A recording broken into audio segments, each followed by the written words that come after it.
afternoon, guys. I'm Sergeant Vanessa Morales. I'll be giving an informative brief today on leadership attributes.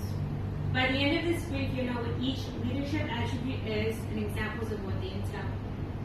The Army profession is composed of several principles that reflect decades of experience. Ethics plays a vital role on leadership. It establishes the basics for a shared professional identity.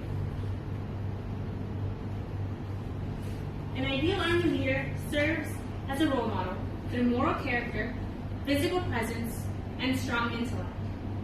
Today I'm going to discuss the 3 leadership attributes of the Army profession: character, presence, and intellectual capacity. Ever since attending basic leaders course, I gained an abundance of knowledge in Army leadership.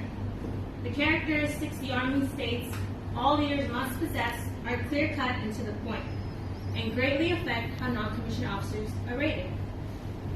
The first leadership attribute I'm going to discuss is character. Character is the foundations of a leader. They are the mental and moral qualities all leaders must possess. For example, the Army values and the warrior ethos are instilled in us during the soldiering phase in basic training. They are the composition of ethical values a leader must continue to portray. Empathy. Empathy is a vital skill all leaders must practice to understand and communicate with their soldiers. What a leader believes ultimately dictates how they behave, which brings us to the next leadership attribute: presence. Presence is the establishment of credibility between the leader and the subordinate.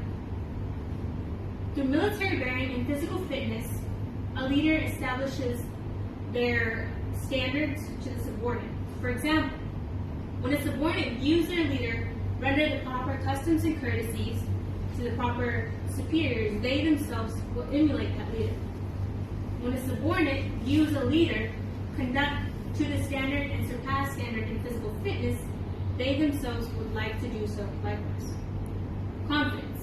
As a leader, they should instill confidence in their training and in their delegating. Confidence instills flourishing. Resilience. Resilience is the ability for a leader to overcome obstacles. It is an opportunity for them to get back from vulnerability situations. Resilience instills an approachable aspect from the subordinate to the leader.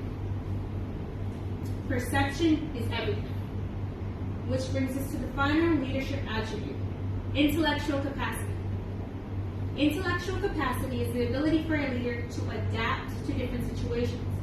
A leader is going to be in charge of people and in charge of making decisions and accountable for those decisions. Mental agility. A leader must be able to think on their toes and make decisions under duress.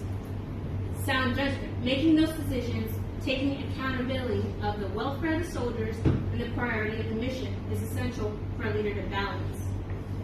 Innovation. Having contingency plans and different solutions for the same problem is the ingenuity a leader must possess. Interpersonal tact. As an organization, we're composed of an abundance of people from different backgrounds. As an organization, we travel to different countries that have different beliefs. A leader must have cultural awareness to mitigate national incidents and to instill respect to other countries. Respect is very important. A key takeaway from this is actions speak louder than words. In conclusion, an ideal leader serves as a role model through moral character, physical presence, and strong intellect. Today I discussed the 3 leadership attributes of the Army profession: character, presence, and intellectual capacity. Hopefully y'all now have a better understanding of what leadership attributes entail and examples of what they are, so that you can apply it to the future. As John Quincy Adams once said, if your actions inspire others to dream more, learn more, do more, and become more, you are a leader. Thank you for your time.